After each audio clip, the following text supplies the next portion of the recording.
बढ़ते हैं आगे और अब आप इंटरनेट और स्मार्टफोन के बिना यूपीआई सर्विस से पेमेंट कर सकते हैं। *99# सर्विस प्लेटफॉर्म पर यूपीआई सर्विस शुरू हो गई है, यानी कि अब इंटरनेट और स्मार्टफोन के बिना भी पैसा भेजना और मंगाना मुमकिन हो गया है। इसके लिए आपको यूपीआई में सिर्फ एक बार वर्चुअल आईडी और यूपीआई पिन बनाने की जरूरत है। *99# से वर्चुअल आईडी के अलावा आधार नंबर, मोबाइल नंबर पर भी ट्रांजैक्शन मुमकिन है। *99# सर्विस के लिए मोबाइल में इंटरनेट एप्लीकेशन की जरूरत नहीं, लेकिन *99# सर्विस को बैंक खाते से लिंक करना जरूरी है।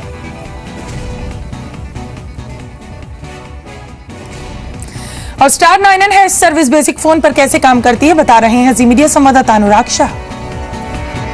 जो बेसिक फोन थे उसमें यूपीआई की सुविधा उपलब्ध नहीं थी, लेकिन एनपीसीआई ने अब इन बेसिक फोन के अंदर भी यूपीआई को जोड़ दिया है और अब बिना किसी इंटरनेट के, बिना किसी एप्लीकेशन के, बिना किसी तरह के चार्जेस दिए आप सिंपल बेसिक फोन से भी यूपीआई का इस्तेमाल कर सकते हैं, यानी किसी को पैसे भेज सकते हैं और किसी से पैसे मांग सकते हैं। अभी तक जो *99# की जो सर्विस थी वो बेसिक फोन पे उपलब्ध थी, लेकिन उस सर्विस के अंदर आप किसी से पैसे मांग नहीं सकते थे और थोड़ी सी कॉम्प्लिकेटेड सर्विस थी, जिसके अंदर आपको एमएमआईडी पिन बताना पड़ता था, अपने डेबिट कार्ड के नंबर बताने पड़ते थे। लेकिन अब यूपीआई के आने के बाद एक सिंप्लीफाइड आईडी से भी आप किसी को पैसे भेज सकते हैं और किसी से पैसे मांग सकते हैं। हमारे साथ निनाद हैं और मैं अपने इस बेसिक फोन से निनाद के अकाउंट में पैसे ट्रांसफर कर रहा हूं और इसका जो प्रोसीजर है काफी ज्यादा सिंपल है। *99# पे गए और उसके बाद आप देखेंगे जो ऑप्शंस आपके पास आएंगे *99# में, जिसमें आप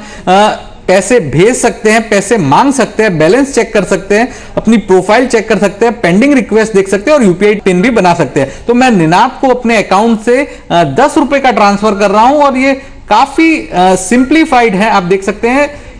और इसके अंदर जो ऑप्शंस हैं, जिस तरह से मैं निनाद को पैसे ट्रांसफर कर सकता हूं, निनाद के मोबाइल नंबर पे पैसे ट्रांसफर कर सकता हूं, निनाद के आधार नंबर पे पैसे ट्रांसफर कर सकता हूं, पेमेंट एड्रेस यानी जो यूपीआई का जो पेमेंट एड्रेस है उस पे भी पैसे ट्रांसफर हो सकते हैं। निनाद का जो यूपीआई आईडी है वो है ZNinad@ICICI। ये डालने के बाद मुझे अमाउंट डालना है और अमाउंट डालते ही मुझे यूपीआई पिन पूछा जाएगा। यूपीआई पिन के एंटर करते ही ये ट्रांजैक्शन पूरा हो जाएगा। अगर आप यूपीआई पिन भूल भी गए हैं तो इसको आप वापस चेंज कर सकते हैं, और अगर आपने यूपीआई पिन नहीं बनाया है तो यह भी काफी सिंप्लीफाइड है। एक स्टेप से ही आप यूपीआई पिन वापस नया जनरेट भी कर सकते हैं। तो इस पूरे ट्रांजैक्शन के अंदर आपको ना लंबे अकाउंट नंबर याद रखने की जरूरत है, ना एमएमआईडी नंबर याद रखने की जरूरत है, ना आईएफएससी कोड नंबर याद रखने की जरूरत है। जी बहुत शुक्रिया अनुराग इस बातचीत के लिए। आप